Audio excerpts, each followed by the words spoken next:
Kung bakit nga ba mahalaga ang wika? Ang wika ay nagsisilbing tulay upang magkaintindihan ang mga tao sa isang bansa at ito ay isang instrumento sa ating pagkakakilanlan bilang Pilipino. Ito ay bahagi ng ating pagkatao bilang mga Pilipino. Sa kabila ng yaman ng ating wika, tila marami pa rin sa atin ang nahihirapan gamitin ito, lalo na sa mga kabataan ngayon. Ang wika ay parang salamin ng pagkatao ng isang lipunan na masasabing makulay ang pagkatao ng lipunan kung mayabong at matatas ang wikang gagamitin. Tunay na mayabong ang wikang sa atin ay sinusod. Kahit saan man palok ng mundo magtungo, bakas pa rin sa pananalita at tulog na tayo'y Pilipino at ang wika ay Pilipino. Ang pagsambit ng ating wikang Filipino ay huwag nating ikahiya o kumag-alinlangan. Hindi ito sukatan ng pagiging mahusay at ng katalinuhan. Kaya hindi basta-basta ang ating wika. Ito ay may kahalagahan at importansya, kaya bakit natin ikakahiya kung pwede naman maipimalas at maipasa sa iba. Wikang Filipino ang siyang ating nakasanayan. Ito ang naging daan upang tayo'y makaintindihan. Mahalin natin ang ating wika. Huwag hayaang ipagpalit ito at wasakin. Ipagmalaki natin ang wikang Filipino. Ang pagpapanatili ng wikang Filipino ay kinakailangang isulong at huwag kalimutan.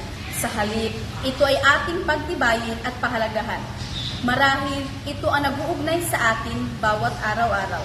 Tandaan na ang pagkakaroon ng sariling wika ay katumbas ng pagkakaroon ng sariling mga paa, sapagkat ito ay nagsisilbing susi upang maunawaan at magkaisa tayo tungo sa kaunlaran.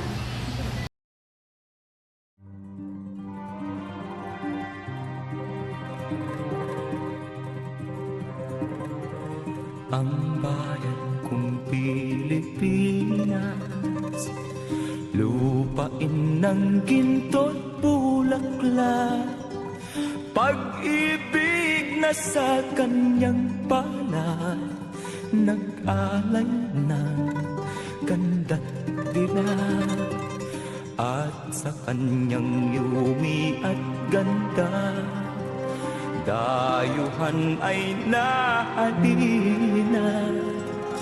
Bayan ko, binihag ka, nasadlak sa dusa.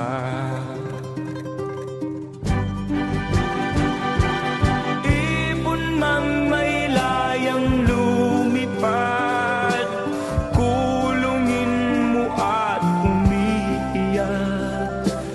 Bayan pa kayang sakdal dilag, ang di magnasang makaalpas.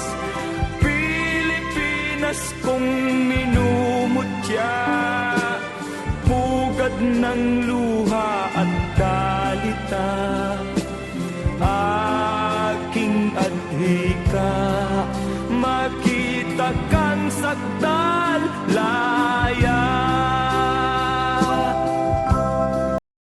Kaya't mahalagang tangkilikin at panatilihing gamitin ang ating sariling wikang pambansang Pilipino. Laging isa puso't isip ang paggamit ng ating wika, sapagkat hindi tayo magiging isang tunay na Pilipino kung wala ang ating wikang pambansa.